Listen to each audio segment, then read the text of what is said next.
Good morning. Welcome to today's Antidote. We're talking about confidence and what's going to happen if it's missing. But first, are you feeling boxed in, frustrated? Do you feel paralyzed? Easy for me to say. Do things look hopeless? Join us in our Ring a Renegade Facebook group where leaders help you find another way and inspire you to achieve it. Phew. Tough morning words here today, Tom. That's Tom Brush. I'm Bob Graham. It's today's Antidote, and apparently it's the inability to say words edition. Well, sometimes that happens. You get stuck in your mouth. The words just don't come out the way you want them to. It happens. It must have been the oatmeal that I was wolfing down. Probably. You were eating before instead of after. Yes. And the funny thing is, once you mess up a word, you lack confidence in other words. See how I did that? Yeah. I did. Do you lack confidence in other words, or you just lack confidence in your ability to enunciate them? Yes. That's it. Oh, we're going that way today, are we? Just saying, So we've hit Confidence Week, which is great because so many people that I talk to, and probably with you, Tom, talk about confidence and when it's lacking and when it causes problems for them. And today we're talking about what happens when confidence is missing. And most of us experience this. When have you had a time in your life that you can remember, preferably in the recent past, where you had a slight lack of confidence? Or maybe a big lack of confidence? Yeah. I don't know. I think that it happened. To me, again, I think it goes back to a little bit what we were talking about yesterday, is that it's that feeling of uncertainty in some regards. I would say I feel it all the time, not all the time, but occasionally on the lacrosse field when I'm officiating, because you see something and you have an immediate reaction. So you make your call. But then you go back, and as you play it back through your head, you wonder, well, was that really the right decision? And I've done that in my business as well. You're having a conversation with someone and you're confident about what you're overall trying to accomplish. But you make a decision or you make a statement that you're like, yeah, that might not have really been the best. And so I then start to question sometimes as you play it back. It's funny, I don't find it happening in the moment as much as I do later. I feel like there's times when I've had conversations with people, potential clients, and as the conversation goes through, I'm not unconfident about what I'm talking about and what we're discussing. It's sometimes at the end when I'm playing it back in my head that I struggle, that I was like, that wasn't really right. Maybe I should have said this differently, or I should have included this phrase. And so I guess it's just that uncertainty of how could I do it differently? Which I think, because I'm always evaluating it, it allows me to continue to be confident. And I think that's the piece, is if you have a point when you are uncertain about what you did or you're unconfident, but then you go back and kind of play it through and learn from it, then it makes it easier for you to move forward so that you won't necessarily do that again the next time. Okay. Do you play things back from way back in your past? All the time. Sometimes, I guess it depends. When there's a trigger, something that comes up, and I'll remember, oh yeah, this is what happened. I was having a conversation with somebody the other day, and I was thinking about conversations that I had at my last full-time job. And it makes me go back and think, and maybe it makes things a little bit clearer, because I see how whatever I said or whatever somebody else said might have been taken in a different manner, because the perspective was different. Mm-hmm. And now I understand something that might have happened a little differently. But of course you run it through your head, say, if I'd only done this, or what if I had done that differently? So I don't think it hurts my confidence. They're just questions that creep in. And you start to then wonder, I can see how it can become overwhelming if you have a lot of them that happen. And they build up over time, and this situation keeps happening over and over and over again. If I was trying to talk with a potential client, and for some reason, even though they had all the needs and trying to make the progress that they wanted to make. And I could help them. For some reason, they didn't say yes to being a client. Mm-hmm.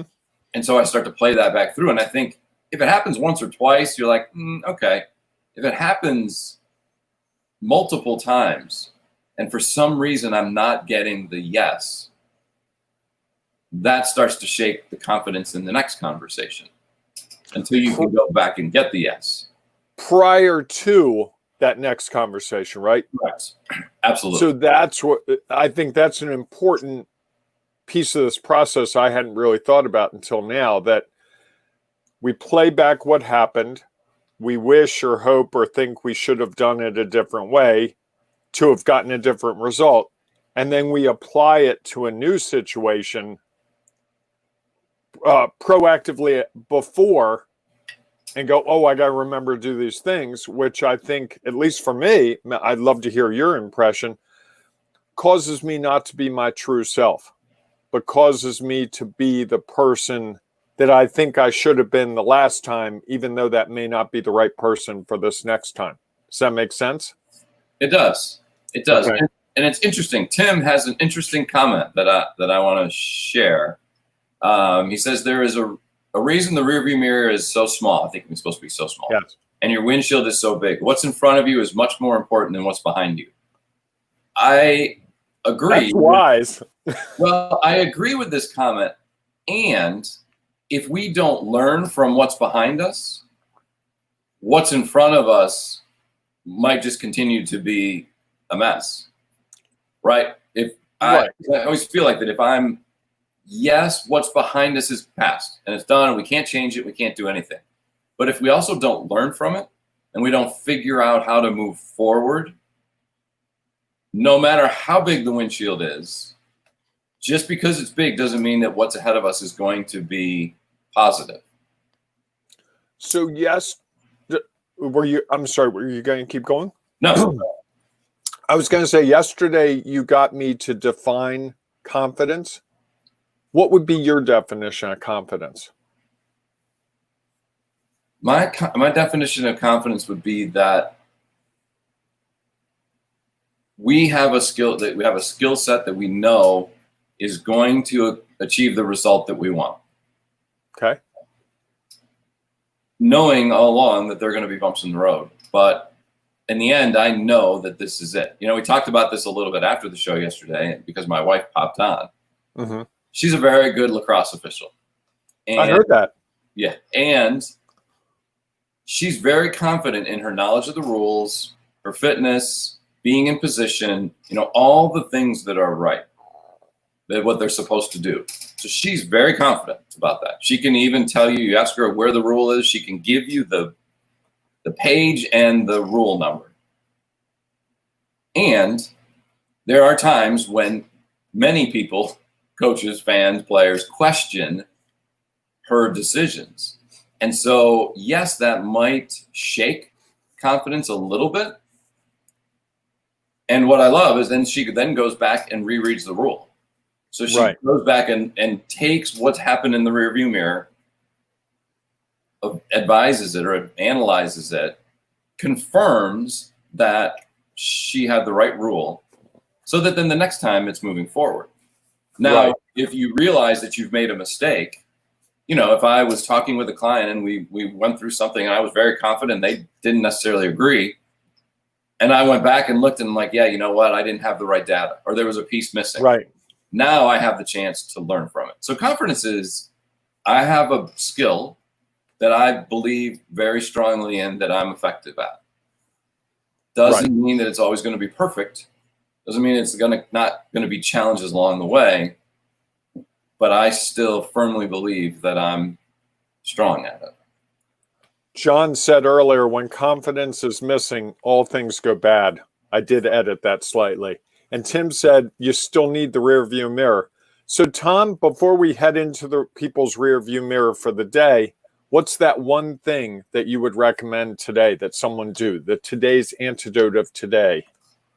Yeah, I would say that if your confidence is missing, or you feel like it's missing, go back and review what had happened and why whatever had happened.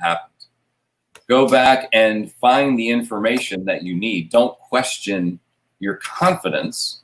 Confirm it. Go back and make sure that, yes, these are the right steps. This was the right process. Maybe I didn't absolutely apply it correctly, or maybe I misapplied it, but now I have a chance to move forward. That's why, to me, reviewing what we have done and what has happened is so important to helping us move forward. I like that. I would add to that, maybe talk it through with someone you trust, because sometimes a different perspective can help you realize what's missing. And also there are times when I've had a lack of confidence and someone says, wait, whoa, time out. You did really well there. You're obsessed about this one tiny thing, and the 88 things you did right, you've forgotten. We tend to overblow the one that's missing. Absolutely. And underplay the successes in the process. So Tim says you've survived 100% of your worst days. I like that. That's one to hold deep in my psyche. As long as we're still alive, we have survived 100% of our worst days. Like Pitbull said, every day above ground's a good day. Yes, I just quoted Pitbull. Yeah. We're going to get a young demographic with that one. So, Tom, it's been a great episode. Thank you for sharing with us. Appreciate your openness. We will be back tomorrow morning, 8 a.m. Eastern, for another episode of today's edition. Have a great day, everyone. We will see you all tomorrow.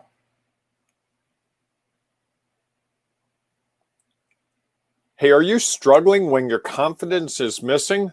Join the Renegade Wayfinders, where we help leaders take powerful action and overcome the obstacles that stand in their way. Look for us at renegadewayfinders.com. That's renegadewayfinders.com. See you there.